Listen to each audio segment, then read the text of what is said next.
RELICS Radio, your favorite weekly podcast dedicated to the metal detecting and treasure hunting community. Here are your hosts, Ken from Adventures in Dirt and Tony from 5280 Adventures.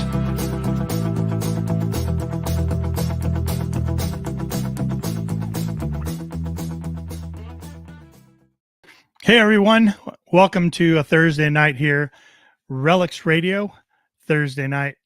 Glad to be here with you. It's been a while, but hey, let me welcome to the show. If I can find his background music, here we go. If you know that tune, yeah. If you hear that, Mr. 5280 Adventures, Tony, are you with me tonight, man? Hey, Ooh. There he is. I made it. The dance for this. Let it breathe. I love it. Man, Hey, how are you? Oh, I'm doing good. Doing Yeah. good, man. Yeah. It's been so long. Well, I mean, we need to address the elephant in the room. It has been a while. You know what? I was looking back at previous live. It's been like a month since we've been on. But there's a lot. I mean, we wanted to address and kind of talk about things that have been happening over the last month of why we have kind of taken a little hiatus away from YouTube and Facebook and things like that. Yeah. So, I mean, one of the major things was we did take a trip, and we're going to talk a lot about metal detecting trip. A lot about that stuff. We're going to talk about that tonight. Yeah. It was so fun. Which was awesome, by the way. Yeah, 4th of July. We had the Stay holiday tuned in for there. that. What's that? Stay tuned for that. That was pretty damn awesome. You're teasing that a little bit. Yeah. Then we had 4th of July. Yeah, 4th of July happened, and we kind of took that off over the holidays. And how was your 4th of July, man? What'd you do? Went to bed. Usually you and I hang out on 4th of July. Right. And this year, it fell on a Thursday. I had to work the next day, unfortunately. I had just got back from our trip. You left a little bit earlier than I did. And then I got back the night before. So I got back July 3rd and late on July 3rd. And just needed a day to wrap my head around being back. And then I had to go back the next day to work on the 5th. So, there really wasn't much of an opportunity to do much. People around here had a blast. I can tell you that. Yeah. Well, we went and tore it up. We for years now, we've gone down to this town called Thornton, where they have this huge 4th of July celebration with like 200 to 300,000 people. And I'm not kidding you. It is packed. And it seems like it was even more this year than I've ever seen it. But I'm telling you what, man, usually we go down there, we set up like a canopy, maybe 2, we bring out a barbecue. We have our real close family kind of come out. But this year, man, we had a lot of extended family coming out. I think we had like 30, 40 people at our tent site. And it was like girlfriends' families, you know what I mean? Like sons, girlfriends' families came out. Like it was one of those times. And man, we just had a blast. We really had a good time. Good. Yeah, I felt sorry for you because you were just getting back from the trip and you had a lot to do. There was a lot. There was a lot going on from that trip. So I needed that day. My wife needed that day with me as well. So but good 4th and good time. Good time. Yep, absolutely. And then rough week. Busy week. Yeah, busy week, rough week. So we made it through the 4th, and then I don't mind telling people. I kind of let it out on my Facebook page, but I had been since November of last year. I had moved my elderly mother in with us here at the home, and she's in a wheelchair and not really walking around. So my wife, bless her, said, "Let her take the master bed." We live in a single story with a finished basement. So she said, "Let's move it. We'll move into the basement." My wife's an angel. Yes. And we'll let your mom take the master bedroom in the first floor and the master bath. So since November, that's what we've been doing.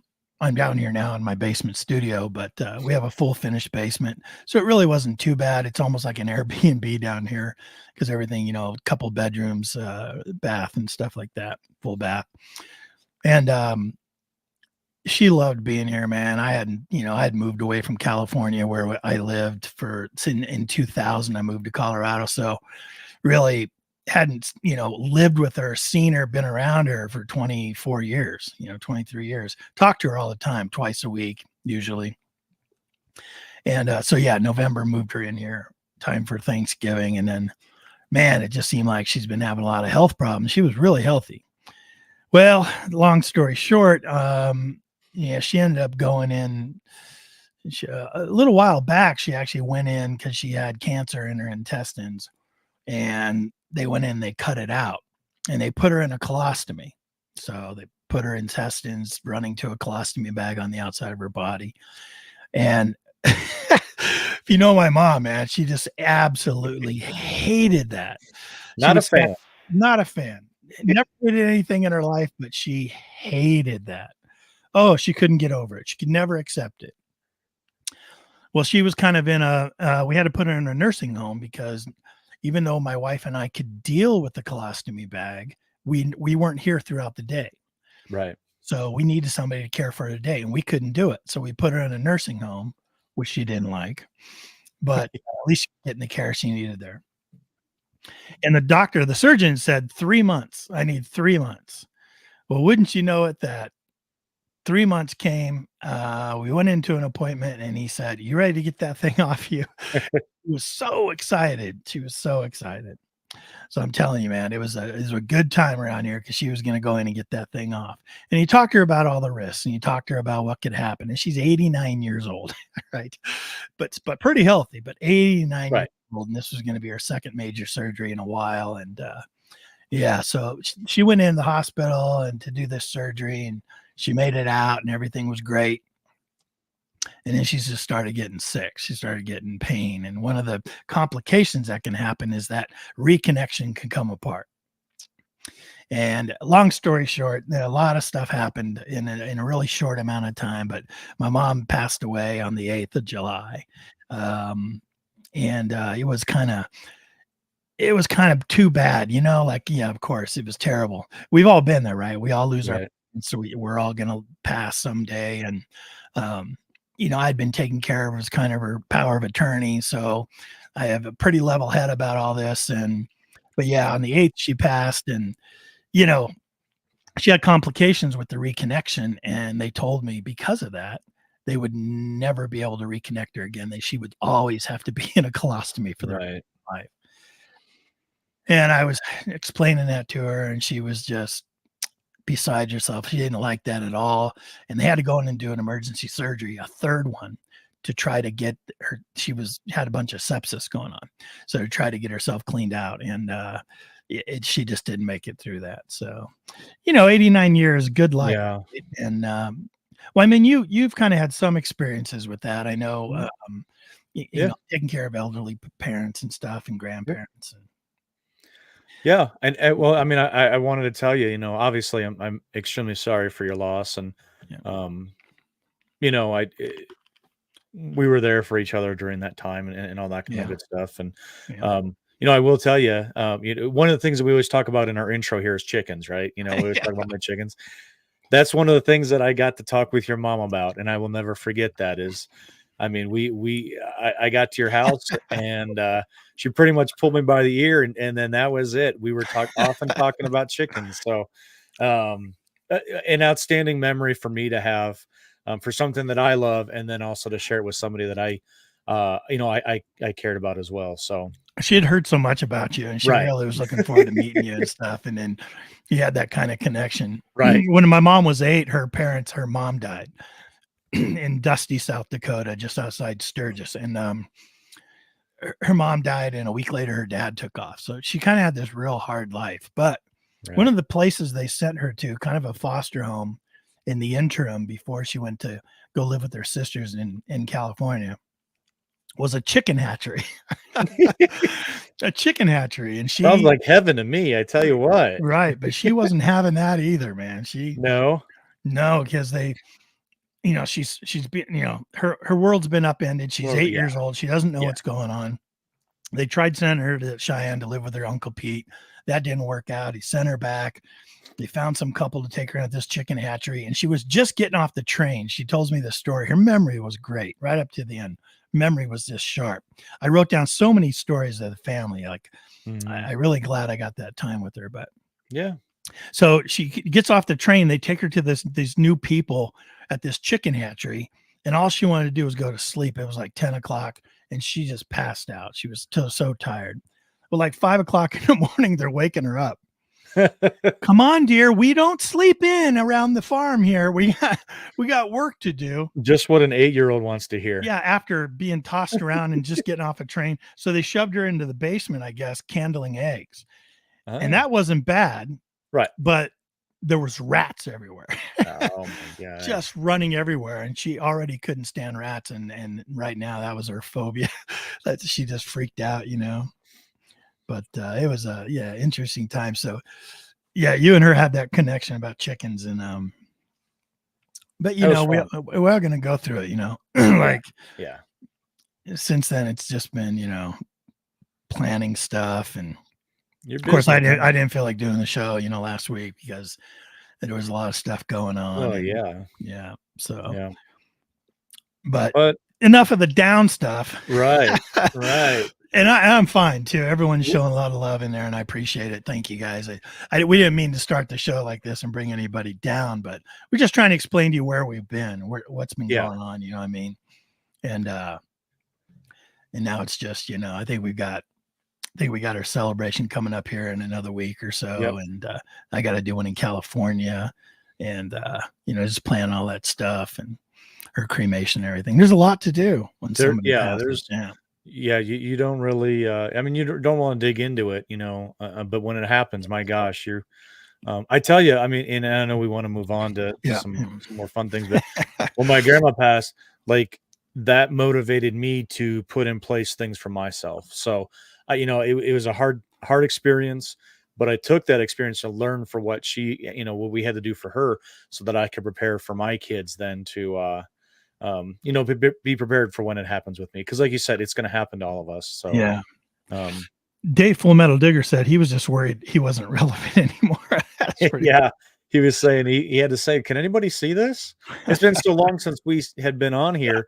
I removed myself from the room to start the show. And I was like, what button do I push now? In which order do I start this? But, we're back on. We're ready to go. I think maybe this weekend is kind of going to be maybe the last weekend ish that we kind of remove ourselves from a lot of the stuff, and we're going to get back in there and start tackling things again. So yeah, absolutely. And the show's going to go back to being on Thursdays. Yep. Unless other things go in. So yeah. So we got to get back into metal tech. Like, when was our trip? I'm still trying to remember when our trip was. I came back July 3rd. Right. So it was that week before. So the last weekend of June, first couple of days of July there. So it was, almost probably 3 weeks ago. Yeah. Got back 3 weeks ago yesterday. And tell everyone in the chat, let me know 2 weeks. 2 weeks ago. Or if you're listening on the replay, send a comment down below. But how many people have truly went on a metal detecting trip? I'm talking you and your buddies getting out, traveling, camping out, just metal detecting. Now, you and I did it in England, where it was sun up to sundown detecting. Oh, grueling. It was 7 full days. Yeah. Of that, and it was grueling on us for sure. And this wasn't that grueling, but it sure was tiring. It was hot. It was tiring and hot. Yeah, for sure. Yeah, I was looking for the picture that I had put up about us being on the road and everything. Before we get to that, I just want to thank everybody who's on here live with us right now. And I just wanted to call out some people. Jedediah Carroll was in a little bit earlier. I don't know if Jedediah is still on here. So, thanks, man. But glad to have you on here. Brush Popper Detecting. Hey, welcome, man. First time on the chat. South Texas. Talk about hot. Sweet. Humid, huh? Welcome. Natural State Metal Detecting says, miss y'all. Oh, well, thank you. Yeah, that's cool. We're happy to be back, honestly. Yeah. It helps. I know that when we were talking over the last couple of weeks and things, it was like I just want to get back to the normal things that we've been doing. And I think that we're at a good spot now that we can kind of get back into the normal things that we've enjoyed and get away from all those surprises that are tough. So It happens, right? Life happens. it Life does. happens, right? Detect SD, detecting South Dakota. Good to see you. There you go. Welcome.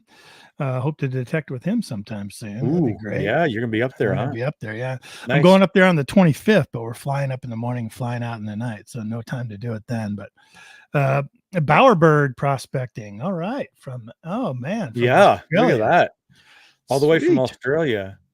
10 a.m. Friday here. Yeah. Time traveler there, huh? Look at that icon picture he's got. Look at all I that know, color. that's sweet. All that color in that blue pan. That's so pretty. That's sick. So pretty. Yep. Wanted to say Full Metal Diggers here. Hello, Dave. Good to see you. Good to have you. Somebody metal detecting NOCO. Who is that? That's I think that guy's around the corner from you. What's up, Michael? Michael's there, yeah. Good Ohio Relic Hunter says evening all, always here. Hello, Bill. Dirt Clod. Hey, guy. What's up? Nope. Hey, nope, that's not the other Dirt Clod. How are you? Hey, Copper Joe. What's up, Copper Joe? Nice. Yep. Good Steve to see Mussman. You, good to see everyone. Hey, welcome everyone. So, yeah, well, glad to be back. And boy, did we got to tell you about some metal technique we did. We had so much fun, man.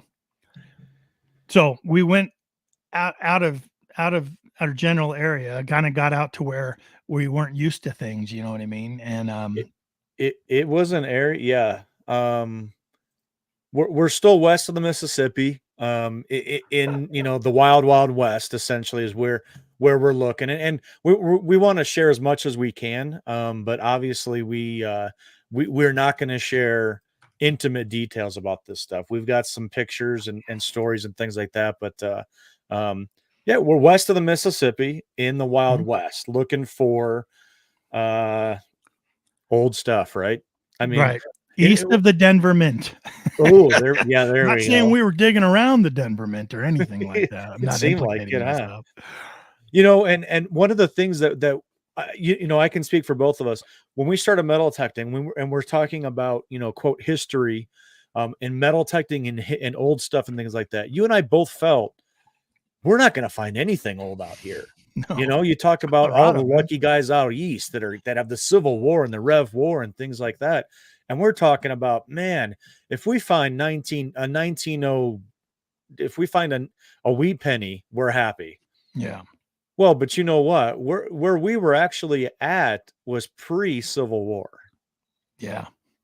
We're talking 1850s, which is pre-Civil. It's not a long time before Civil War, but yeah, it was pre-Civil War. So when you're talking about history, as well as the importance of the history of how it shaped the United States, because the areas that we're in were not states; they were territories. Territories, right? And anything west of Mississippi, man, it's like you get into 1850s, you're doing really well. Yeah, and I agree with you, especially being in Colorado. Like when you and I were detecting, it's the first we came up together detecting. We both started around the same time. Yeah, and it was like, we're never going to find relics, let's just go coin shooting and find some coins. Matter of fact, bowerbird processing is what's the holy grail of coins we're looking for here.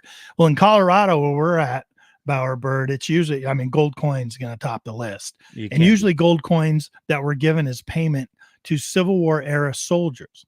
Now, before the Civil War, before 1862, 63, they were sending soldiers out here in the late 1850s to protect pioneers and migrants coming this way from other states, pushing west for the 1849 Colorado gold rush, California gold rush. The settlers coming out here and just being out here in areas that were not settled by, the white man, I guess. Safe to say that.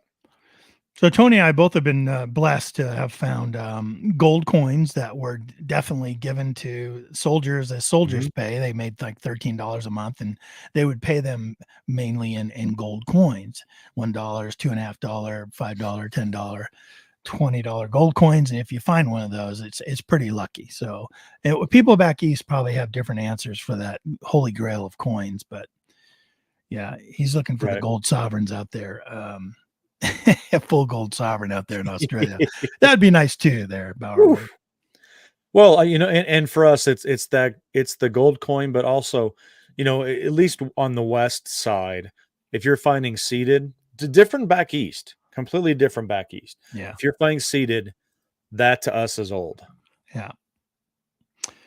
Yeah. Seeded is, and I just found my first 2 this year. Lucky dog. And it's crazy because I always said my bucket list in Colorado would be a seeded because it's pretty rare. But you know what? Like Tony and I both belong to the same metal detecting club, Eureka Treasure Hunters Club. Big shout out to you. But there's not a lot of relic hunters in there. And we kind of gravitate towards, we kind of have this one group of kind of, we become pretty tight with all these other relic hunters in the group. And we've been out hunting with them. And I'm telling you what, there's been some really cool relics coming up this year. Yeah. Like the finds tables, these monthly find tables, they've been ridiculous. So we have that to talk about too. Some of these ridiculous I was going to say Colorado coming up. We can definitely talk about that. Yeah. Let's see. Steve just posted from Facebook. I got a seeded diamond, Colorado. There you go. Again, Steve. And I think that you can probably affirm what we're talking about here.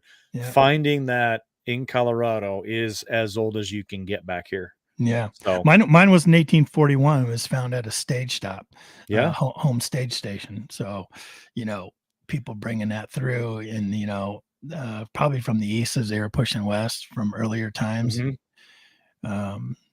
Stage station was around the 1850s. So finding 1841 seeded dime, seeded half dime. That was pretty cool. That was pretty sweet right there. Yeah, probably one of my favorite finds. So, but we were talking about our trip. Talk about finding pre-Civil War sort of military relics and stuff. And I mean, that's what turns Tony and I on. Like when we do our research, most of our research is either on old home sites, old school sites, or military. Like that's what we're trying to find those old trails. And earlier, Steve said trappers and traders. Yeah. Those trappers and traders would use the old sort of Native American trails, and they would, right? Yeah, they're not reinventing the wheel. They use the trails that were already blazed here, and they just essentially created them to be something different. But that's what we're looking for is those old trails there, and then you're looking for essentially the stops, the camps, and. Usually near a spring, has a little bit of elevation, so you can see what's going on. And water's essential. Yeah, didn't matter who you were, water was essential. So and that's why if you do find a good spot where people stopped on these older trails, it's going to be mixed. It's going to be mixed because nothing's changed as the type of people that stopped there. They stopped there for a reason. It was advantageous, had water. It had the supplies that they needed, whether it was the Indians, whether it was the trappers, whether it was the military. Right. All of it was the same across the board. So, everybody used it. Yep. And some of it's well documented and others is not. And that, you become a detective, right? Like that's the best part is when you're just doing research and you think you find a spot that no one else has found. And then if you get out there and find that you're probably pretty right because of the type of finds you find, man, there's nothing better than that, man. Right. Yeah. Right. Well, let's, I did want to just show this real quick here.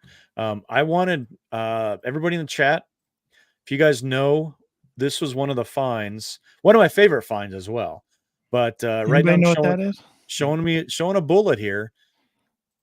Who knows what kind of bullet that is right there? So describe it for those listening. So it's, those shorter bullet. It's got a couple of rings on it. It's got a couple rings on it, and then at the bottom, it's got a different tail. size tail to it. Yeah. Yep, definitely. Ohio Relic Hunter said a ringtail sharps. Bingo. Ding, ding, ding, ding, ding. Full Metal Digger said sharps. Steve said Enfield. Yep. Yeah. Yep. So this was one of the first bullets that was actually used as a breech loading.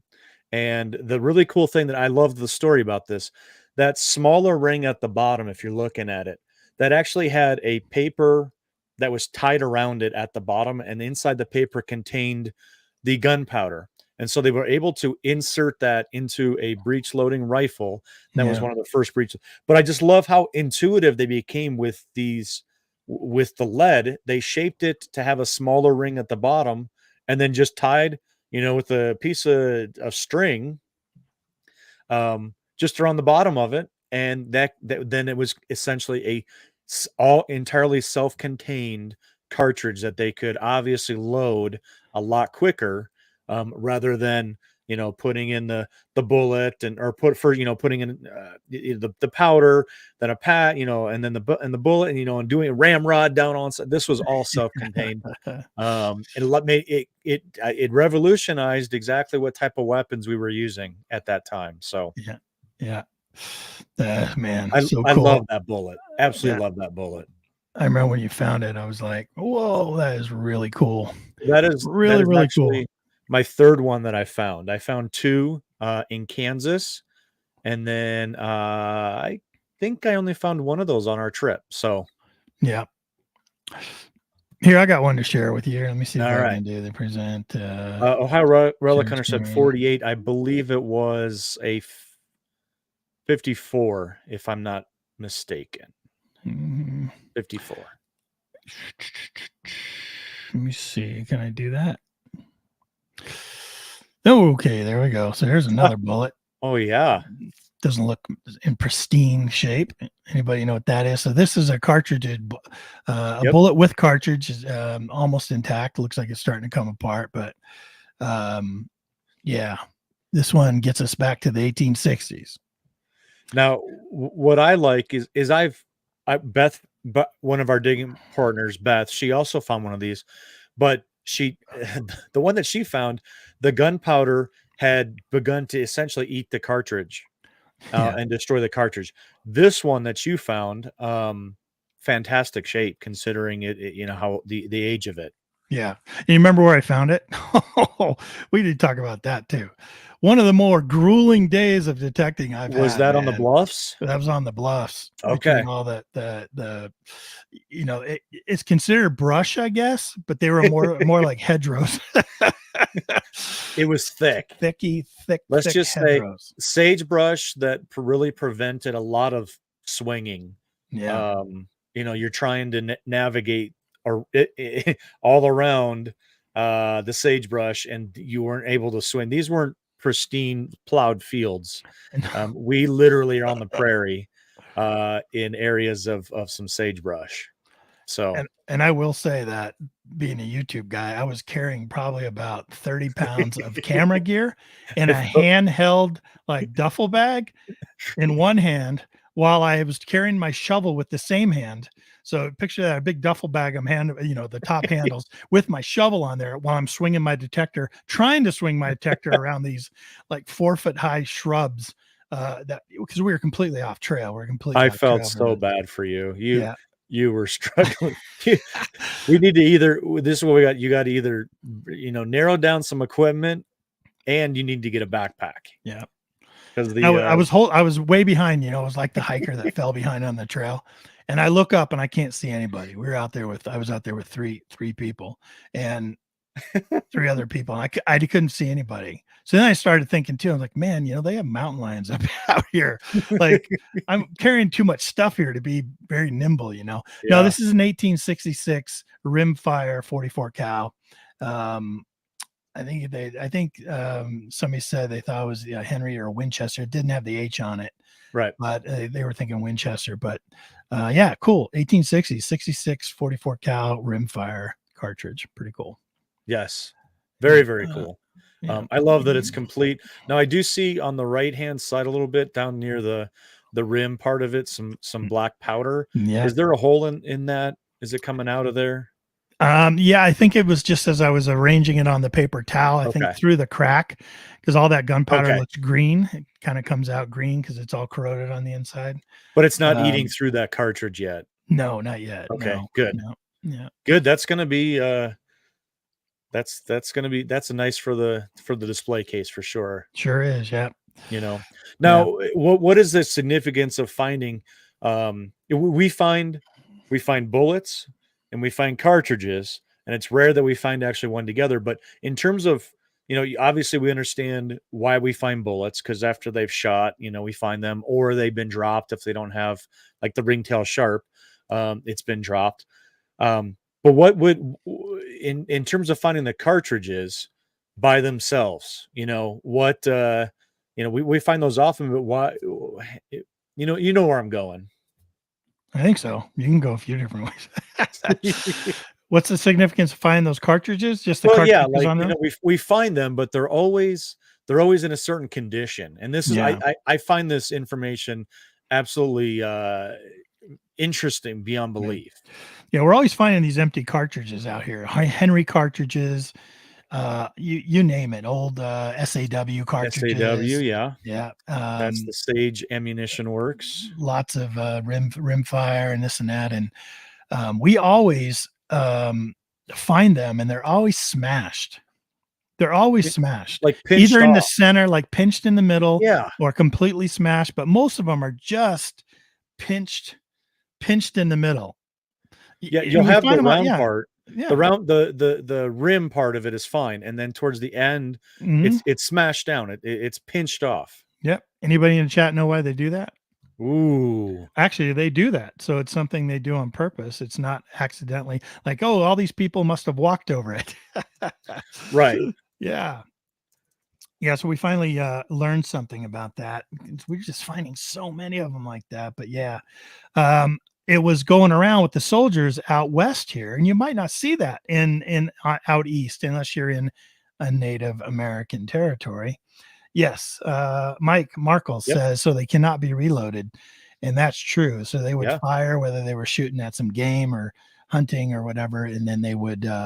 I think a lot of them had a tool on them that they would use to just go ahead and squeeze those cartridges to make them out of round. And Brush Popper said the same thing. Yeah. So we never knew that. We just thought, man, how come we're finding all these cartridges that are crimped down in the middle all the time? But so that even really makes it cool to us that not only are we finding this old piece of history, but the fact that they were crimped really makes it a personal item to me. You know what I mean? Like, they didn't scratch their name on it, but the fact that they interacted with it like that just adds a little something special to it. Yeah, very, very cool. And what's hilarious is we posed that question, and 4 people right away, so they can't reload them. Obviously, I'm not very intelligent. Everybody out there knows this stuff but me, apparently. Right.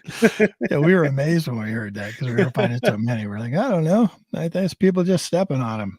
It takes us a while to catch up. So great job.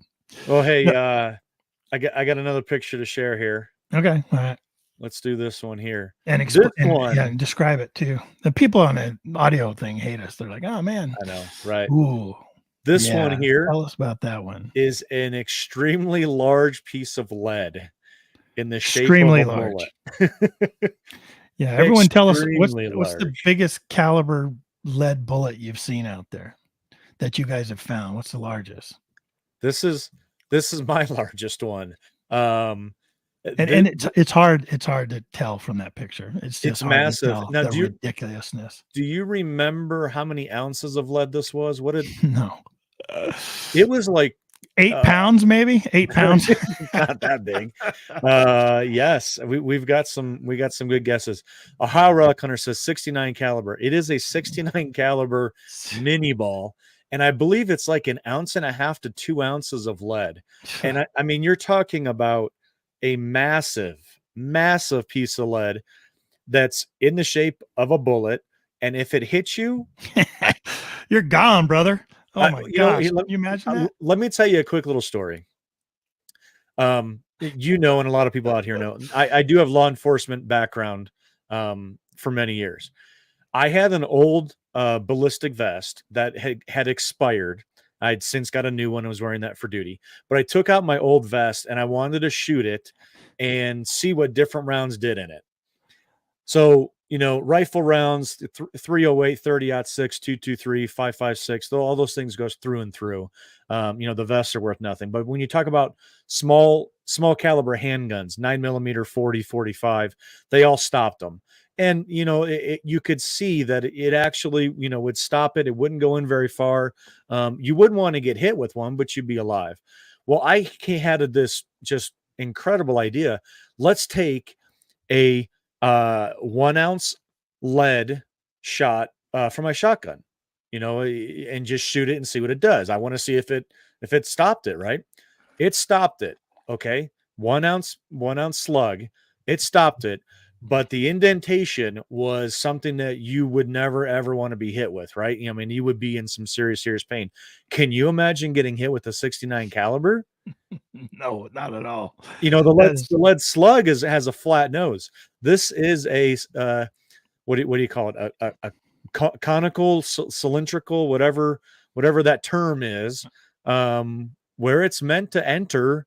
You would hope it would enter, I guess, and exit, because if not, man, you are not a happy camper.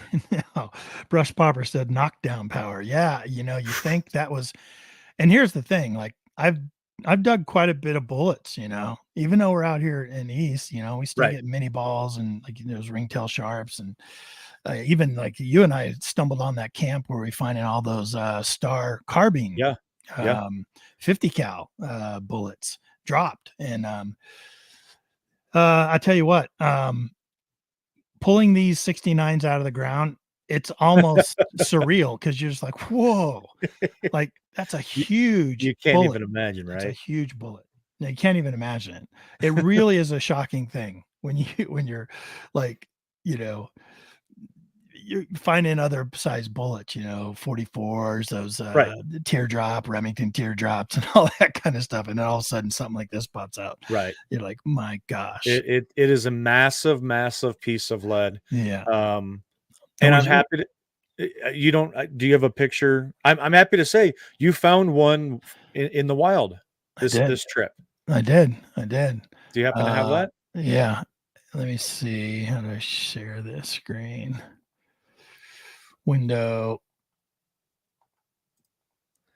There we Michael, go. busy bee detecting. They ring the hell out of your headphones when you get on top of them. They are a screamer, and if someone has missed it in an area that's been pounded, I don't know how they did it, because there's no question about it. Yep. I like that. This one's cool because they tried to screw it out. Correct. They tried to pull it, and looks like they messed up. Looked like it didn't grab it all the way. So describe the whole idea behind a pulled bullet that has a wormhole in it, and that idea. What's the significance? What's the idea behind all that? The idea is a couple of things. Either you have a jam and you're going to try to remove this bullet, and the reason I know they didn't succeed on this one is because the ones they did succeed on back here in the 1850s, right, would have a hole in the top. It would be almost like a hollow tip, hollow tip bullet. Yeah, it's a wormhole basically. Right. And this one has the striations on the side, and you can see them kind of getting screwed down there at the top, but no wormhole. So obviously it failed. Another story I've heard is that they would extract them for other reasons, kind of like if they were into a camp, they would kind of pull these bullets so that their weapons wouldn't be loaded. Yeah, they're safe. So, they're safe that way. So very cool to find these, and we found quite a bit. We found quite a number of these, and a lot of them were screwed like this. A lot of them were successfully pulled, but some of them were partially pulled like this. And pretty cool find, man. Very personalized. There's not another one like it, because you've got that indentation from them trying to screw it and pull it. Again, congrats to you for that. I mean, that's people that dig old bullets and things like that. They get tired of them. Some people say they get tired of that. Yeah. You and I have been on a lot of military sites, and I know you have the same feeling. You could dig these all day long. I would not get sick of digging 100 of them. Yeah, me neither. And when this one came out, I think this was my first one. So, I'm with a group of friends, right? We're all digging and on this great detecting trip and finding all kinds of cool relics, and all the rest of them have been finding stuff and finding these. And I was like, man, because you're right. It'll ring the heck out of your ears. Yeah, And, you can't miss it. no, and I just wasn't going over it. It's all the luck of swinging your coil over it sometimes. And, it just seemed like we were in a concentrated area. So we all started kind of hitting it. And then this thing come up and it was like indistinguishable, or unmistakable. Like I knew as soon as I heard it, because I'd ran my machine. I was swinging the Deus 2, and I swung my machine over to some of the ones you found. So I kind of got a rough idea of the number, but man, as soon as I hit this, I knew what it was. It had to be. It could have been something else, but I was pretty sure that that's what it was, and it sure was. And I ended up pulling a couple. Who had the most? Did somebody pull 3 or 4? Well, yeah, that's a further story here. I wanted to just mention real quick. You and I are amateurs when it comes to military type stuff. We're definitely learning about it for sure. Ohio Relic Hunter says, "Are you sure that's not from a heavy hand on the ramrod rather than an extractor?" And Bill, now that you've mentioned that, no, absolutely not. No, absolutely not. You're wrong. You're wrong. You've been voted off the island for that ridiculous remark. I actually think he's right. Yeah. I have one that was exactly the same as well. And I, now that I'm thinking about it, the ramrod would make that type of mark and the extractor would not go around that far on the outside. It's more of an acute in the middle to get it in there. So I don't know if he's ever been told that before, but Bill, I think you're right for that one. I think you are too. Yeah. That's a better story. I'm going to go with that one. Agreed. I agree. And everyone's chiming in. Yeah. Busy bee. Yeah. So I think, absolutely. But we found a bunch of them that were, screw holed and and it really, really cool. So going back to the story you were mentioning, the reason we were at the site that we went back the second day was because the last 30 minutes that we were at this site, one of the guys that we're digging with pulled, I think, 5 of those 69 calibers in one area, to the point to where he said, I have to turn off my machine on the way back to the truck because he just kept finding them. And he came home in the last 30 minutes with 5 of them. So we went right back there the next morning. I think you and I both found ours pretty quickly. I think we've, probably pulled 8 or 10 out of that one spot. Yeah. The big 69 caliber. So pretty good cool sput for that. Wow. Yeah. He couldn't even come off the field. He couldn't make it off. No, we're like, oh, let's go, man. It's ridiculous. It was such a cool trip. So we were talking about, this was a big metal detecting trip that we took. I only stayed like 4 days. I think they stayed like 7. I had to get out of there, had to kind of come home. So, but I tell you what, man, here was the cool part. I don't know if Tony wanted me to talk about it or not, but Tony's got this huge camper. He's got this huge tow behind camper. I don't know how many feet that thing is, man, but it's a pretty good sized camper. Travel trailer. Is that what they call them? Travel trailers or something? RV trailer, redneck something or other. I don't know. But he brought that out. We all stayed in it at an RV park, man. And that was a huge part of this trip, man. We had a blast. Not only we were in a cool RV park that was really cool, in a great area, but that RV really worked out well, man. There was it certainly helped out. We had a great time. Yeah. And it was nice kind of us being together. You kind of think of elk trips, people up in the fall hunting with their hunting buddies and things like that. It's essentially what we had that week was the 4 of us all inside the trailer, living, sleeping together, eating together, really sharing that entire experience after the hunt, coming back and cleaning finds together, sharing everything, really added to the entire experience. Like when we were in England, we all had our own rooms, and if you really wanted to be antisocial, which I absolutely did, you can kind of sequester yourself in your room and nobody's going to come bother you type of thing. And, but not for that damn Ken guy. Yeah. Well, I wouldn't let you hide too much. Knocking on the door. Hey, look at this. Look what I just figured out this thing is. No, I'm just kidding. No, and we just, us being all together was fantastic. A long drive together, setting up, living there the whole week together and then essentially coming back. Really sharing that experience. You know, we do the podcast and we do social media because we get to share all of our experiences of something that we have such a passion for, and to be able to travel with somebody that shares that same passion and live with them 24 hours a day. I tell you, it was a lot of fun, man. Just a bunch of nerds just nerding out on stupid metal detecting stuff, right? Like we'd find something we didn't know what it was, and all four people would be like, "Let me look that up on my phone." Like we were all like being detectives, not only on the finds, but geeking out over the place we were with all the research that went into it, you know, because you were like trying to find this certain spot. And, you know, after a while we thought maybe we did. And, you know, that's lending itself to some excitement. And, Jeff, we did. Jeff just said we all got along nicely in England, and we did. Yeah, Jeff was on our trip, and we did. Like the times we go out and stuff, it was absolutely great. And everyone's saying, whenever you're around a bunch of people with the same mindset, it doesn't matter who you are. You can all share in that, you know, being outdoors, being in a different country, like enjoying the scenery and the fresh air and kind of the surrounding. And then you're sharing it with all these people that are just as nuts as you are over this stuff. You know, and we're kind of talking about a whole entire trip and asking that question right when we started, you know, who's all taken a trip together with their friends, an extended time trip to, you know, for metal detecting. And what's interesting to me, you know, you and I went to England a couple years ago, right? Jeff Barber was with us, and I had never met Jeff. We sat in the back seat of the van together, and really got to know each other. We still keep in touch to this day. I mean, I just texted him not too long ago. Different things that you check in with different people of, that I never would have met before. You know, Jeff lives Arkansas, right? Arkansas. Yeah. And I mean, I'm in Colorado. Never would have met Jeff. We entirely hunt different areas. We don't go to the shows together or anything like that.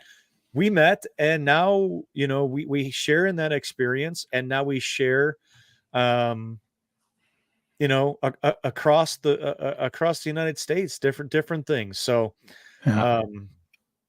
fantastic, you know. And that was the England trip. We're talking about a different trip here, but just sharing those experiences with guys that you just, you know, like you said, geek out over things. Right. You know? Copper Joe said he met us in Colorado, and he thought we were great guys. So that's pretty good. I'm glad he didn't send away thinking those guys are a bunch of jerks. But I could have deleted it. Don't worry, we're good. Okay, good. Yeah, no, it was great to meet Joe again. He came out for our rush to the Rockies. We got to hunt with him, meet him, and now we can check in with him. You know, as he's doing different things in different areas of the United States, and point people in direction when they're in that area, and like all of that stuff. So I don't know if I was supposed to put this one up here, but those aren't two pillows. Who's gonna get that like that? Come on, my trailer sleeps 10. We all had our own areas. There's only 4 of us there. So that was fun, man. We had a good time, really good time. You know, park we were in had like really nice facilities and stuff. So like, you know, if we didn't want to take a shower in a camper, we go like they had it was super nice. Like they had full bathrooms, you know, lockable, full with sinks and mirrors and carpeting and carpets, and man, it was really nice. We had a good time. Hollywood Joe had just mentioned, all he said was Oklahoma, and that's the same thing. I got to meet Joe in Oklahoma, and now, you know, we text back and forth frequently and stuff like that. So same idea. Real nice text from him today. Thank you, Joe. Yeah, just as friendship. Yep. You know, that's essentially what we've built in this community. So outstanding. So if anybody's questioning about taking these long trips with all your fellow nerds, I am all for it. I absolutely recommend it. If you get a chance to do it, definitely do it. But this was an epic one for us, man, because just, you know, like I said, the research, we were trying to find a certain thing, and we were able to kind of come up on it, and we think we did, and that always caused a lot of excitement. And then when you're finding relics on top of it, it is a lot of fun, man. So this was something that, you know, this, I'll just back up. Finding seeded again is our ultimate out here in the western states here. So you find seeded It's old, and it's really good for us. The significance of this, it's a seated dime. The area that we were searching through the research, put it around 1857. So this finding an 1857 dime that was navigated and occupied in 1857 means that this thing was minted and then it was dropped. That is in such great shape too, Yeah. besides the staining and stuff. But look at Yeah. that shield and look at the Staining's lettering. not bad, but Look at the Liberty, wrinkles in the robe. Oh, yeah, great. Crazy. yeah. So, Your face, if you were to drill in on yeah, the it's face, not a it great would- picture, not a great picture of it. Yeah. I can definitely do better, but Yeah. I wanted to show the back. The back looks great too. If I can get over here, here we go. I'll get quicker at this. One dime, no mint mark. Yeah.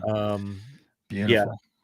And you know what? Again, so here's, if you've dug, everybody here's Doug Silver, right? It's very distinct. It's a high tone, crisp for the most part. You know what you're digging. This was on a site in an area that had been passed over by probably 2,000 boots at least. Yeah. Yeah. And it was ringing and it was loud, and I couldn't believe it. It was meant to be for me to be able to come home with that. Yeah. So got to add that to my collection. I think I showed that picture to my wife and she's like, it's dirty. I know. That's great. I was like, yes, it is. That is right. That's Oh funny. man. GA Buddy. Yep. He was our barn leader on a couple of trips, Yeah. man. So thanks, buddy. Appreciate that. Throw a that plug was out there to awesome. Buddy. Yeah. You want to head on over to Buddy, what's his website? Is it just Yay Buddy? I'm trying to see here. Trips, maybe. Buddy, throw your link out there, would you? He runs trips over to England all the time. He's also got a few other things. He sells some metal detectors and stuff. So was it just GABuddy.com? You want to, so GA Buddy, everyone probably wants to know where that is coming from. When you go over to England with this certain group and troop that we go with, there's a forums you can get on that talk about your trip and share. You actually become part of the metal detecting club over there, which has one of the best websites I've ever seen in my entire life regarding finds in England. I cannot believe that website.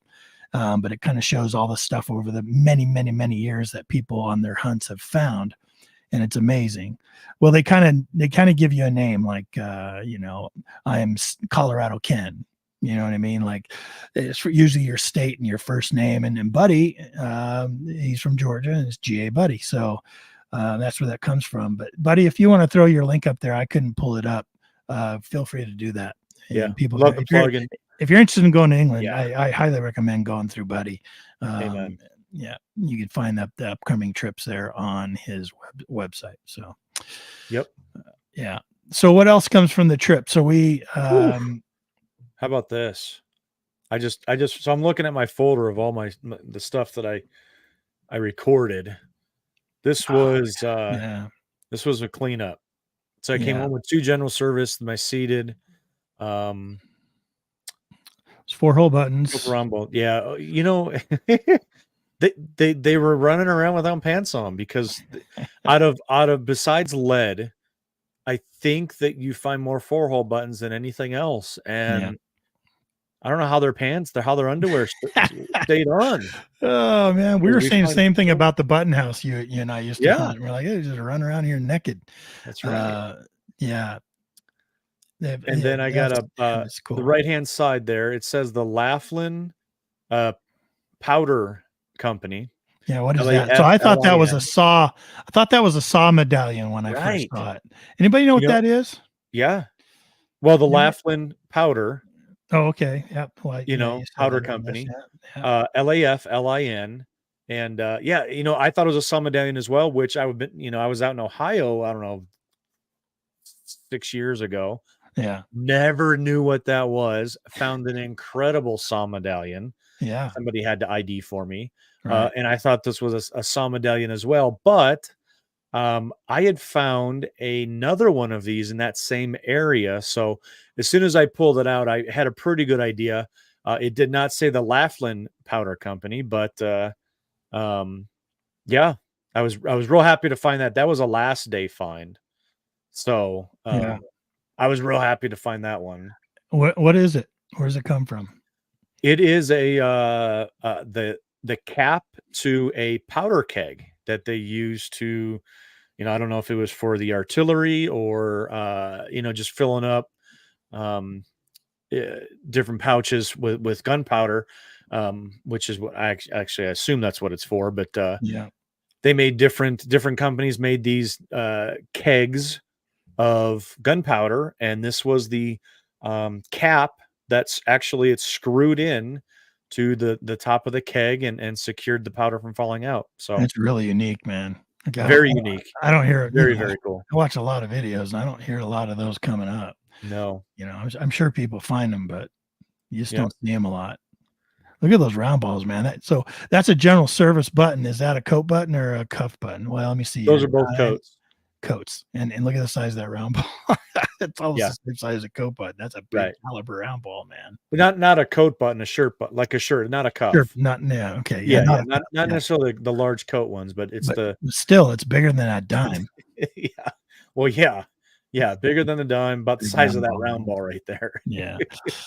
And then your pistol balls down there looks like they got the nipples on them from the casting. Yeah. Right? Yeah. Yeah. I don't know why, but I really like those imperfections. If you see the seams from the molds, I love those because it's such a unique, it's not a perfect piece of lead.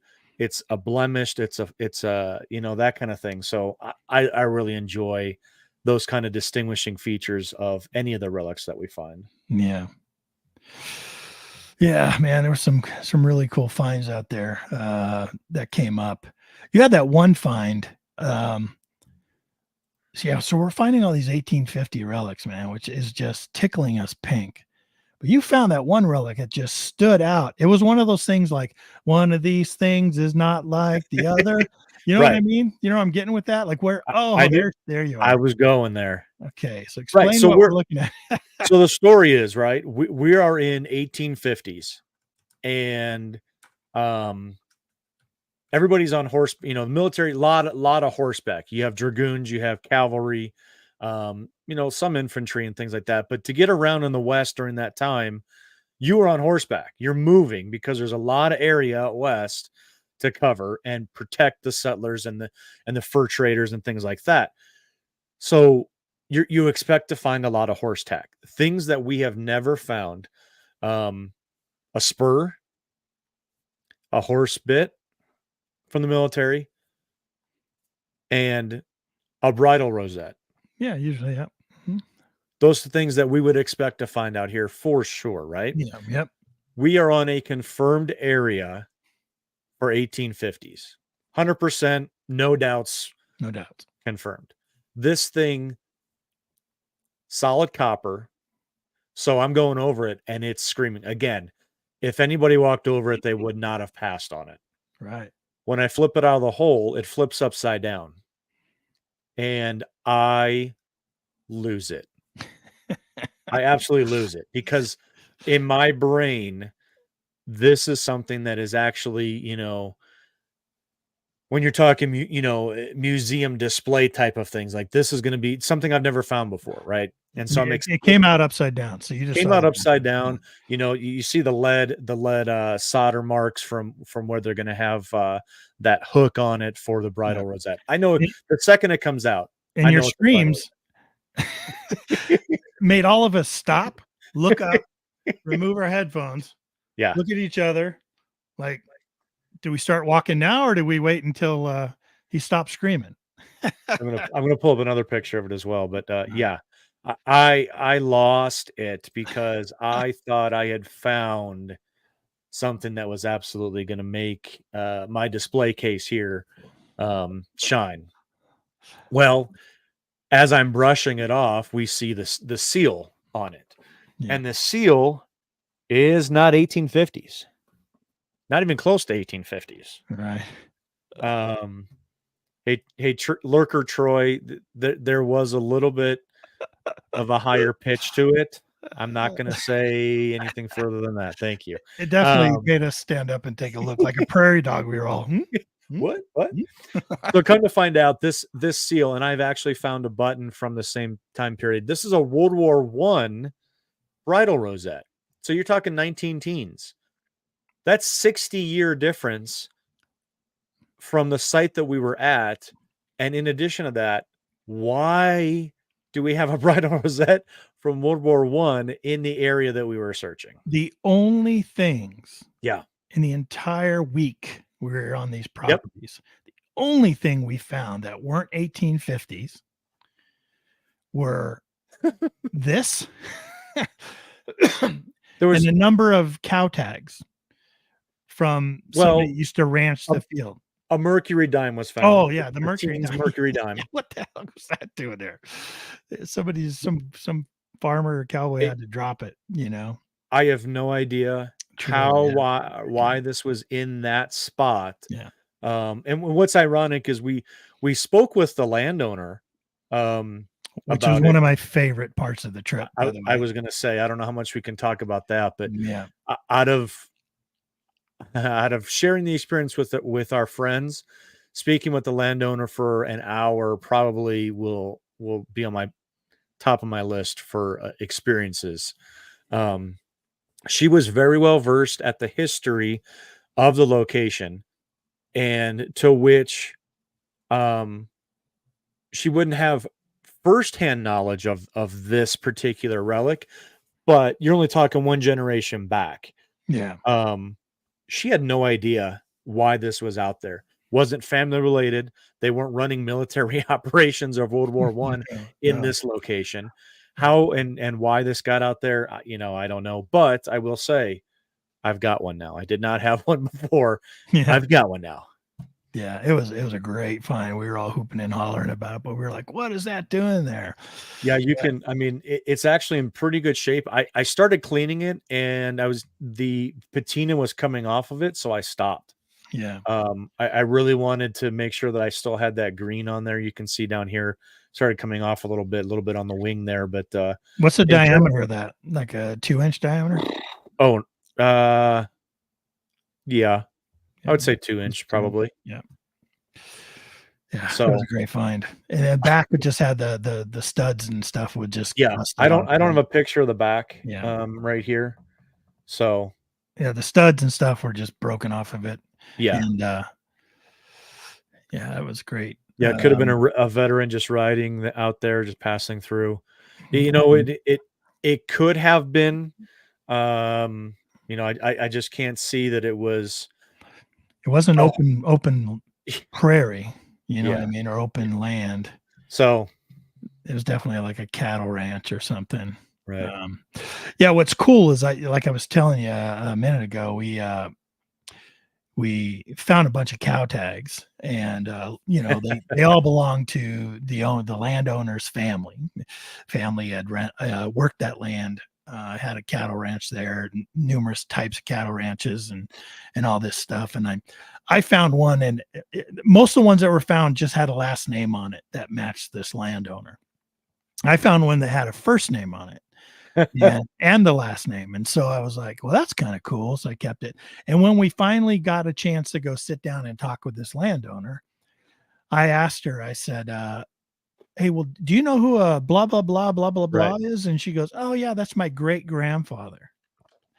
And this lady was old. This lady was older. This lady was already older in her later years for sure. And she said, that's my great grandfather. So I was just like, cool. Well, here's something I found of his. It has his name on it, you know. And she thought that was really cool, and it really felt good to give that to her. Because what was cool about her, and the reason I loved talking to her, is because you're right, she was very versed on the history of that land and the surrounding land. Like, she was telling us stuff that we didn't know, but we also were telling her some stuff that she didn't know. And so that when you have that exchange with a landowner, there's nothing better. And she wanted to sit down with us and talk. And her daughter was there. Yep. And that was really cool. That added to the entire experience. Yeah. That her daughter was actually there from California. Yeah. And I watched the daughter as the mother was telling the stories. Yeah. And I know that you caught this as well. The smile on the daughter's face, hearing her mother tell these stories of their family, which had been there. They were the second owner of that land, and it was established mid 1850s. That family had owned it since the 1850s. Hearing the firsthand accounts as well as the stories back to her great grandfather, watching the sparkle in her eye. Yeah. She was what, in her late 30s, probably early 40s, maybe. Yeah. And I'm sure she's heard a lot of family stories over the years, but now having a bunch of geeks surrounding her mom talking about just the geekiest history you can think of, and have her going like, look at the cow tag, look at the bullet. Yeah. She was, the landowner. I've never seen a landowner get that excited for these bullets and different stuff we were finding. And we probably gave, and you and I both, when you're on a site that is connected to the family, not just somebody who bought it in 2014, but it has a history to the land. And obviously we know we're looking for stuff that's 150 years old, at least. Having that family that's connected to it, being able to give back to the family. You and I both believe this needs to stay with you at this particular location because this is your family and this is history. Wow. We gave up a lot of relics to that lady and that family to remain there where they deserve to be at and appreciate it as much as we know that we appreciate finding them. Yeah. Wow. We know that she truly appreciated being able to hold it, right? To pick up that cow tag with her great grandfather's name on it and look hold at it, and their eyes were smiling. You know what I mean? You ever see those people with their eyes smile? She just kept shaking her head like she was in disbelief of how much knowledge we had about the history of her land. Like we were like, you know, this happened, and you know that was here, and this came this way, and that was here, and she just was like blown away. And here's the thing. Once we started talking to this lady and her daughter, what happened with the daughter? You know where I'm going with that? Yeah. So we were telling, as you want to be as transparent as possible to these people. They don't know you from Adam. You came and knocked on their door, and you want to go dig holes in their cow fields. But we're talking about, and she was like, "Oh, where are you guys from?" And you and I were from Colorado, and the daughter goes, "Really? So the daughter's from California, and she's in this area visiting her mom. Really? You guys are from Colorado? I have a son that lives in Colorado. Oh, really? Where? Oh, he lives in Albert, Colorado." And I say, "Albert, Colorado? That's, I don't know, 10, 15 minutes from where I work and spend a lot of my time at. That's so cool. What a small world. Oh, by the way, my son owns so an umpteenth number of acres, who has an old foundation on his property. I'm sure he would let you go out and metal detect out there." Tony and I were like, I know, right away. Old foundation? What?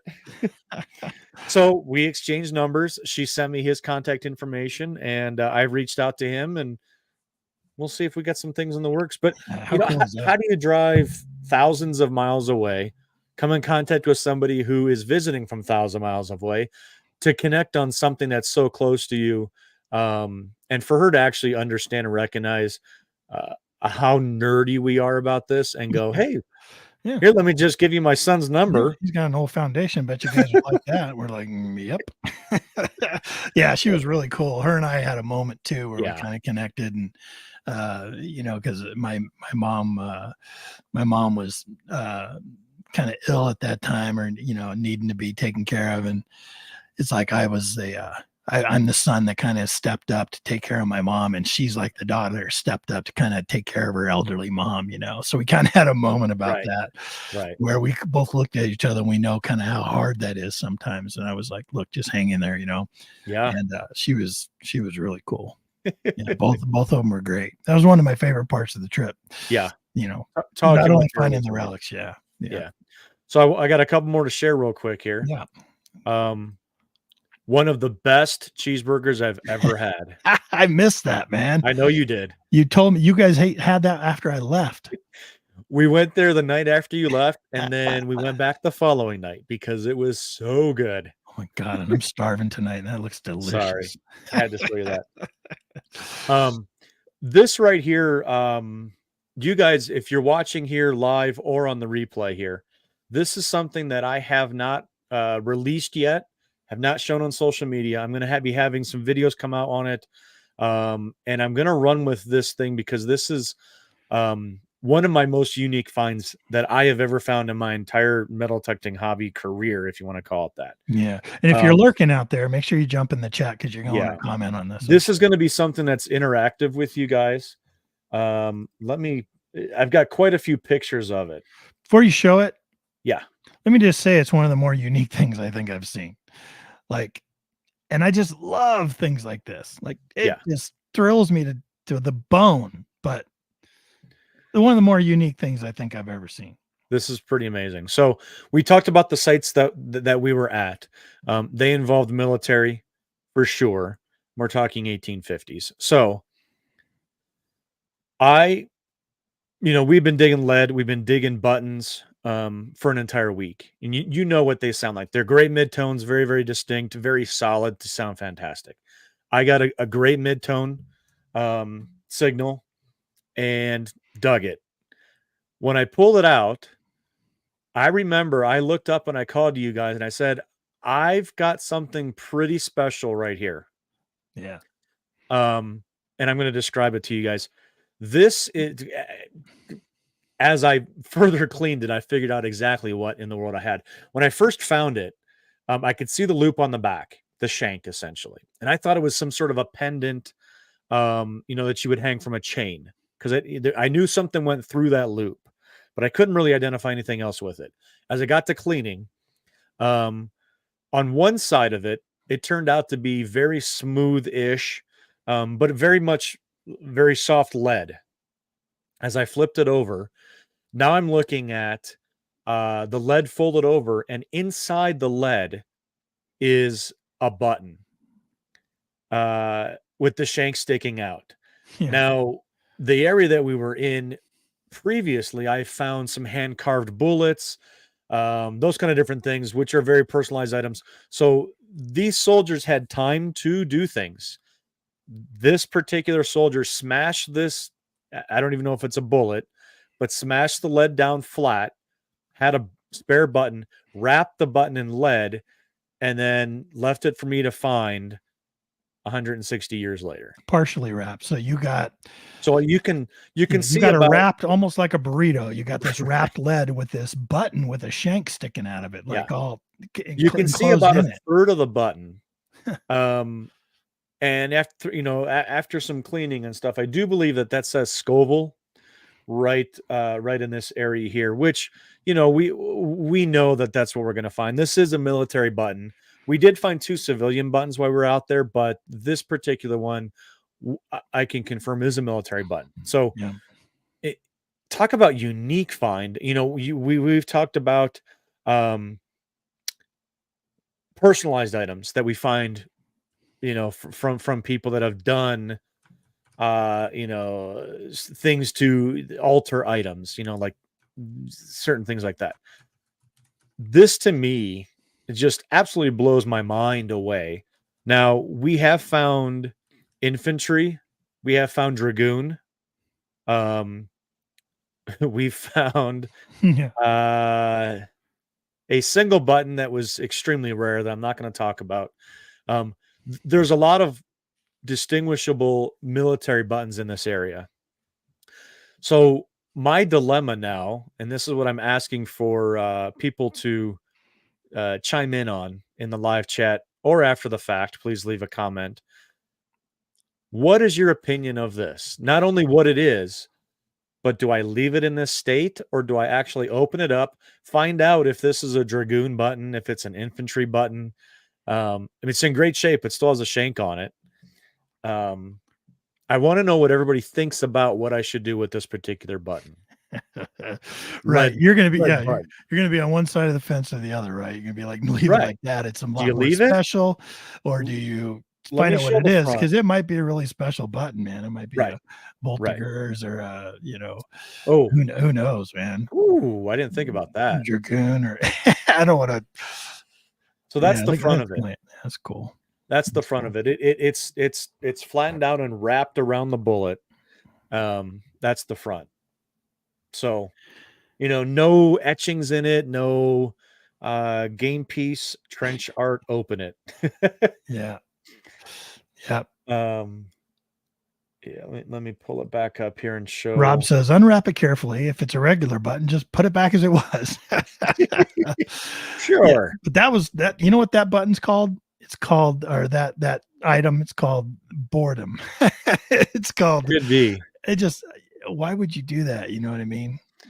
Unless you're just bored and you're like, yeah, there's this button that fell. I got that piece of lead right there. I think we're just going to wrap it up, throw it at somebody. Yeah. Yeah, crazy, man. Just a very unique, and I love unique items, right? I mean, we talk about digging bullets all day long, right? Digging regular buttons all day long. This is a personalized item that somebody was messing around with, that I don't even know what to do with it. I think it's so unique, but but I want to know what it is. Right. Right. I How's hear you. that? Yeah. I want to know what's inside there. Yeah.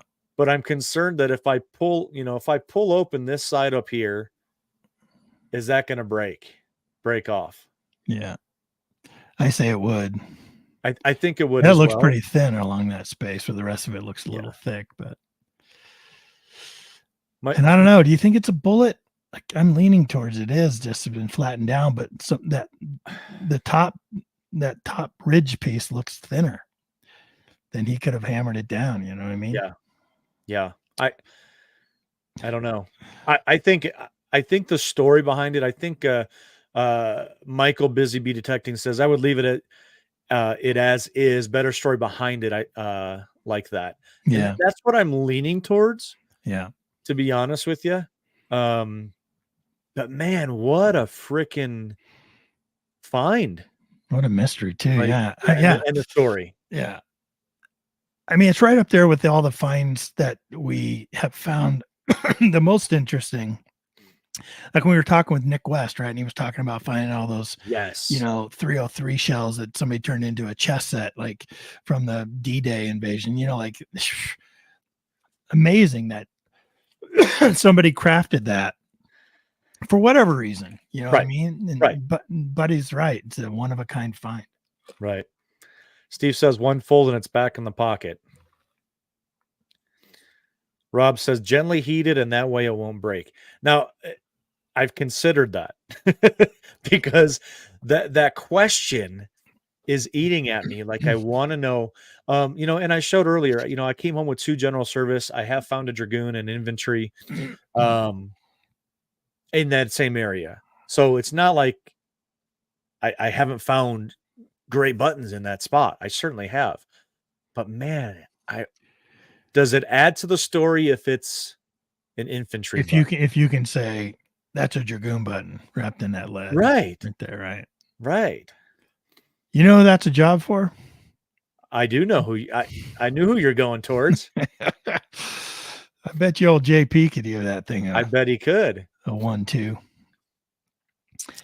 It's, gosh, I always say, I would say that it's pretty hard to maintain that or to preserve that if he was to unfold it and bring it back, E-Tector just chiming in. Thanks for coming on, E. Do it. Open it up. Let's all see together. Yeah. I got it. I'm not going to lie.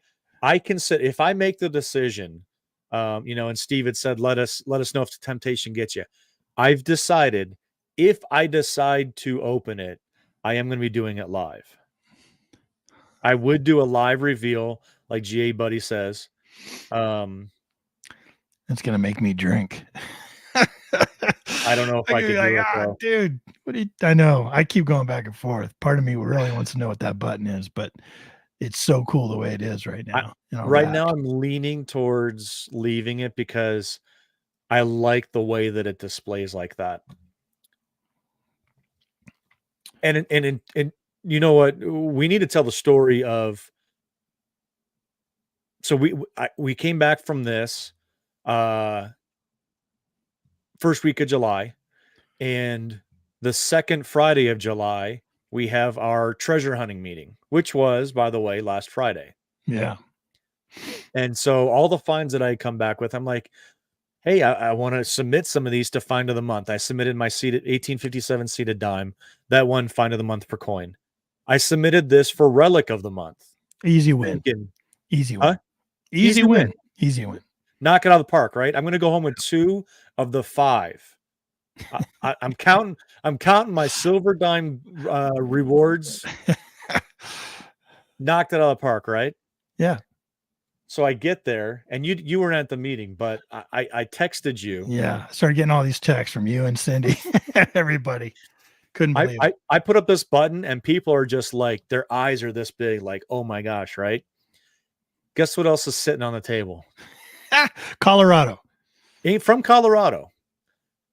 A mini US belt buckle. The small one. Yeah, the baby one. The baby one. Found in Colorado.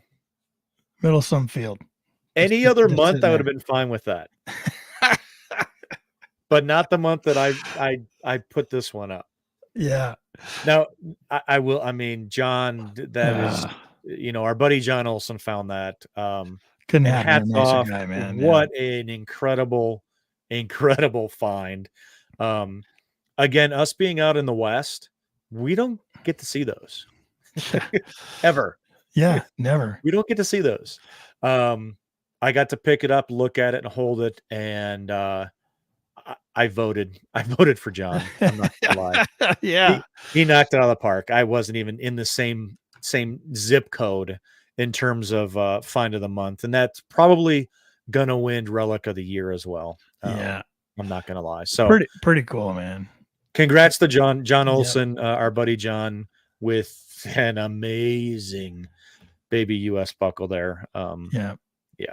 It being a baby buckle is even more rare than right. the large and medium ones. You know what I mean? Yeah, and that's happened a couple times now where you've been like, where we've been like, oh, I got this find. Hey, I'm gonna bring it this for the club meeting, and it's gonna be a shoe-in, and then you get there and there's like 10 other things that just blows your way and blows yours away, and you're like, yeah, man, what have these people been doing? Of course. I forget what it was last time we did that, but it was. He could have saved it for a month where I didn't find crap, but he had to have it the month that I came back from this trip. Yeah. No, yeah, it was well worth his win. That's something that being able to hold that thing was. It was cool, man. Everyone, Linda Erickson in the hey, chat. Linda. Yeah. And hey, everyone started texting me left and right. Congrats to Linda for retirement. Yeah. Hey, congratulations, man. Linda is a fellow Eureka Treasure Hunter Club member as well. And Teresa says, I hope you're enjoying retirement. Yes. Yep. Happy retirement, Linda, for sure. I'm trying to see if I've got any more finds that I can show. Everything I found, I can't show. Super secret. Super top secret G14 classified. That's it. Too revealing on the places we were. Yeah. Huh. Yeah, Cindy said her and Linda can start going out now because Cindy's retired. And that's right. Oh man, we're in for it now. We're never going to win anything. 2 of the best detectors in our club, and they're retired now. They have more hand time on their hands. Great. Right. Just which we don't need. This was our week our location we stayed at for the week. So yeah. 4 nerds in a trailer. Ooh, that would have been a good name for the whole movie. 4 nerds in a trailer. 4 nerds and a bullet. Yeah, that was a lot of fun, man. Thanks so much for bringing that. It really added to it, and can't wait to do another one. That was your first big trip out with it, right? Yeah. That was. We broke it in for sure. So my wife, we had stayed in it like a couple overnights. Not really that big of a deal. We'd gone up my daughter's graduation. Oh yeah, you see all the stuff coming in the chat here. All right. We had stayed in a couple times. That was our first big trip, and the four of it, we Sorry, we broke it in. Yeah, we did. So Teresa Treasure Hunter says the Mousemobile. There's some stories about the mice getting into it already. Yeah. 14 guys in a barn. That's the England trip, of course.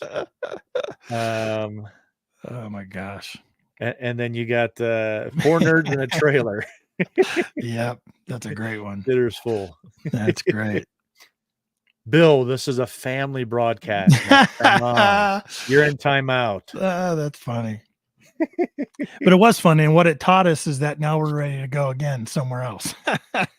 You know, we proved it would work out well, and now we can actually get out in the outback with that thing, right? Like we can get out.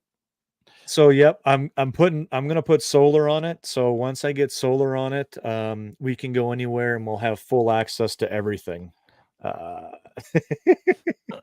5 Mile Relic Hunters. Thanks for chiming in on Facebook here, 5 Mile.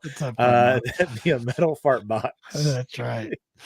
We were all pretty with this being our first trip, we were all pretty respectful to each other. So plus we had amazing facilities just outside the trailer. Like they had that is true. How many was there? 6 or 8 like full bathrooms and showers, and you could just go in there and relax and take your time, and it was great. You know, we could all have done it at the same time with separate, private bathrooms and stuff, and that place was great, man. So I just wanted to say real quick, you had talked about how we broke it in, and I was texting with one of the guys today at 12:17. This is what we were talking about some further research. This was his reply. Yeah, I have the exact spot if we can get permission. Trip number 2 this summer. LOL. So yeah, as of today, we're already planning a second trip out to some possible, as we're doing further. Just talking, you were talking about the landowner.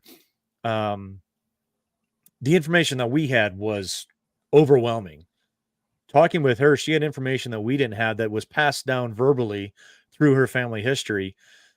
That leads us to do further research. That leads us to further locations.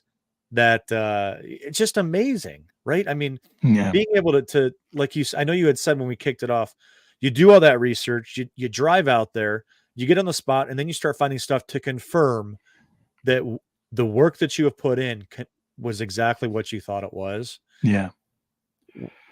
Now it's expanding even further. Yeah. Crazy. Because, unlike being in the UK where you could just throw a rock and go hunt there and you're going to find some amazing things, and any beep could be this amazing things. Yeah. Out west, you've got to do a lot of work to go find a certain spot. And it's a guess. It's a game where you're like, oh man, you're going off of this information and this piece of document, and you're tying it with this other piece of document, and you're coming up with an idea. Then you fill in all the pieces, and then you go make a trip, and you're trying to find this certain spot. And when you get there, you confirm that you've found the spot you're looking for. There is nothing better than that. But then, like you said, if it deepens and it goes into other places that you didn't even know you were going to look for, that's exciting. Yeah. Well, it can get worse, because through all that research and all that traveling, the first spot that we went to on the bluffs with the sagebrush, that was not what we thought it was. Yeah. And we spent half a day there. You did find that full cartridge, and I think we found some old lead. I found an old shotgun shell. But we thought we had failed. We were ready to pack it in. Yeah. And call it an absolute failure. Yeah. It turned around. It did. And that was where we were up on those bluffs, and we were absolutely exhausted from climbing up those bluffs and trying to walk around there, and then not to find anything like we thought we would. I mean, we thought we would be in oh my gosh, like a junkyard of military relics, like we really did. And weren't finding anything. And we Didn't were turn like, out man, like that, but no. we were able to narrow things down. Yeah. You know, the research nothing, old maps that you use are very general, obviously. So we knew we were in the general area, but that first half a day, I thought we had, you know, failed immensely. Yeah. Go back to the drawing board, you know? Narrowing things down helped, Yeah. and then we were able to figure it all out. So, Yeah. you know, it ended up doing well. But you talk about a tidal wave, a roller coaster of emotions. Yeah. Because, you know, the whole trip out, we're going, oh my gosh, we're going to be on amazing things. Yeah. Yeah. Things that are going to change the history books. And then turned out we turned left at the tree instead of right. Ah. That's what it was. Right. Which way? Sometimes that's the way it happens, man. But so excited. But an unbelievable trip overall. Right and yeah. And with what the buddy's saying here, my buddy, not Georgia buddy, my buddy's saying, you know, hey, keep your options open for another summer trip, because we got some more spots through some more research and oral lore confirmations of what we're looking for. So yeah, looking forward to it if we could pull it together for sure. Man. Pretty impressive. So, yep. It's a good trip, man. I'm glad we all did it, and the friends we were with. Hope we get a chance to all of us get together and go back out again. I know. It was sure exciting and stuff. I needed it, man. I really needed to get out on that trip, and I need to start doing some more detecting now that I'm kind of clearing through some of this stuff with my mom, and definitely need to get back. I feel terrible because our local buddies here are always trying to reach out and be like, "Hey, man, you want to go? You want to go out this weekend? You want to go out this weekend? You want to go out this weekend? How about this weekend? You want to go out this weekend? How about tonight? You want to go tomorrow? How about this weekend?" They're a bunch of like busy bees, man. And I feel like the old man. The messages on the phone nonstop. Ding, ding, ding, ding, ding, ding. I gotta mow the lawn. I gotta take care of my garden. They're like, "How about tomorrow? How about at noon? How about today? And we can do it in an hour. We only got an hour. Let's go." So I gotta definitely get out and play with some more. And those of you that are listening, that you got to find people that have that same passion, because there's nothing better. Honestly, you know, you can go out, you can keep these monumental sites to yourself, because you're going to find out everything out there. Me personally, that's not for me. I want to share in this. I want to geek out, you know, and share all of these different things. And you and I both have been extremely lucky enough to have dug with, over the last 8 years, some incredible people, many of them in the chat right now, and sharing these experiences and meet new people. I know Steve's down the road from me, so Steve, listen for your phone, buddy. We've got some stuff down in your area that I'm working on, that I'm going to need some help with. So, yeah. But yeah, find those people that are nerds. Yeah. You know, look at what Joe said. Many nerds climbing a hill. We call ourselves that all the time. Bunch of nerds looking, you know, talking about, what is this? It's a piece of trash. Yeah, but it's 1850s trash. Yeah, and when you reach out and you find out there's people just like you all around all around the country, all around the world, everywhere. Really. Yeah. It's like, I'm going to South Dakota, you know, and somebody hears that on the podcast or something. They're like, "Hey, man, I'm a fellow nerd. I'm over here in South Dakota, man. Let's get together," you know. And we start talking about research, and then we're just off and running, you know. So it's always great. I wish I need to retire already, like Linda and Cindy. Man. We just need to. I know Linda, Steve. Yeah, Steve's retired. Yeah, man. We just need to do it. Stupid work. Damn work is cutting into my days off. I tell you what. It's ridiculous. Well, let's get out of here, man. Let's go grab some dinner. And thanks everyone for checking us out and listening tonight. Yep. Appreciate you all being here. I don't have anything to throw into the chat there. We're unprepared, but yeah, you guys can find me over on 5280 Adventures, Instagram, Facebook, obviously YouTube here. And follow along, metal detecting tutorials, how to research. Ooh, those are good videos. And showing off finds and things like that. Appreciate all the feedback and interaction. Leave me comments. Love talking shop with people. So appreciate all the support, guys. Yeah. Cool, man. Yeah, and you can find me over at Adventures in Dirt, where I do paper mache sculpting with macrame, A and goose. also, yeah. And then I throw it into the ground. I call it Adventures in Dirt. You got to come over and check me out. No, anywhere you find social media, you're gonna find me at Adventures in Dirt. Grandma's baroque. It. That's what I do. I fashion Grandma's brooches up.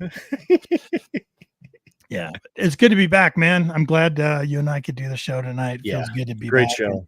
We'll get bring some good guests on in the coming. Tony and I had a big brainstorming session for our trip back to the RELICS Radio. Just want to say a special hello to Great Outdoors Detecting. He says, "What's up, guys? Miss y'all. When are we gonna do trip number 2 this year?" So yeah. What? Who's that guy? He wants to go to trip with us now. Okay. Huh? Yeah, we should Great talk. show, Ken. Thank you so much, buddy. I appreciate it. Okay. Everyone have a good night. We'll see you next week for another show here on RELICS Radio. Thank you so much for listening to RELICS Radio. We will see you back here next week for another exciting guest. Until then, get out and dig it all.